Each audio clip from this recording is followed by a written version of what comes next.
Assalamualaikum, salam sejahtera dan salam perpaduan. Semua pejabat daerah dan tanah di Perak telah diarah untuk mengenal pasti kawasan penempatan semula penduduk terjejas banjir.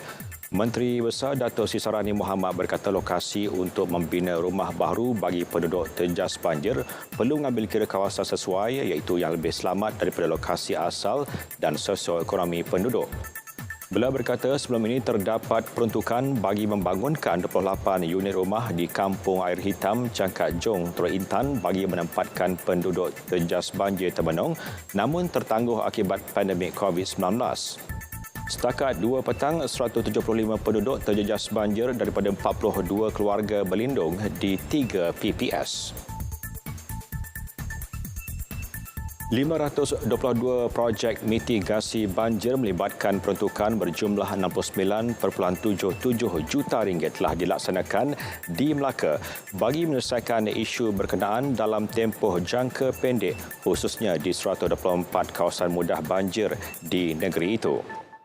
Exco Kejaraya Pengangkutan Kemudahan Awam, Infrastruktur dan Pengurusan Banjir Negeri Dato' Rahmat Bariman berkata daripada jumlah itu, 190 projek mitigasi banjir dilaksanakan di daerah Melaka Tengah manakala di Jasim melibatkan 157 projek sementara 175 projek di Alur Gajah. Kesemua projek mitigasi berkenaan melibatkan projek kecil. Perkara ini dimaklumkan pada persidangan Dewan Undangan Negeri Donat Melaka. Dalam masa sama, 45 lokasi panas baharu telah dikenal pasti di ketiga-tiga daerah dan usaha mengatasi banjir di kawasan berkenaan akan dilaksanakan tahun hadapan. Malaysia komited memastikan pengeluaran minyak sawit mengikut prinsip dan kriteria mampan di bawah skim pensejalan minyak sawit mampan Malaysia MSPO.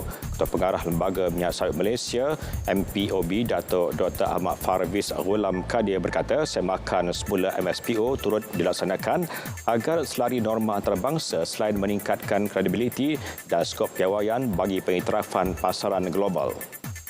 Pembangunan industri sawit yang tertakluk di bawah lebih 60 peraturan dan undang-undang menjadikannya industri paling dikawal selia di negara ini.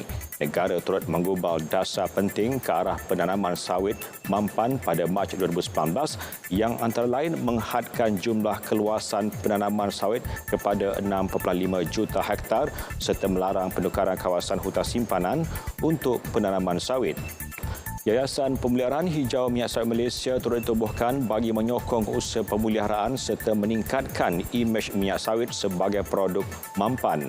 Kesatuan Eropah EU minggu lepas mencapai kesepakatan untuk mengenakan larangan import terhadap beberapa produk jika pengeluarannya mengakibatkan penebangan hutan dan degradasi hutan selepas 31 Disember 2020.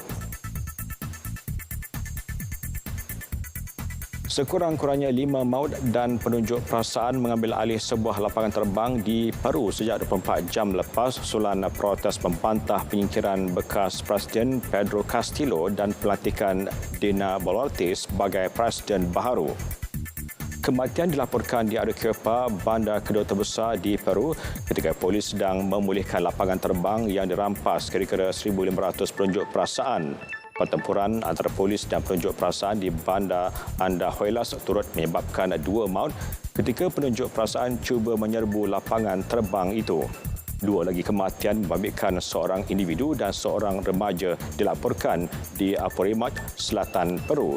Penunjuk perasaan bertindak menyekat jalan dengan menggunakan batu dan kayu balak serta membakar tayar mengganggu lalu lintas di sepanjang lebuh raya Pan Amerika Selatan yang menghubungkan Peru dan Chile.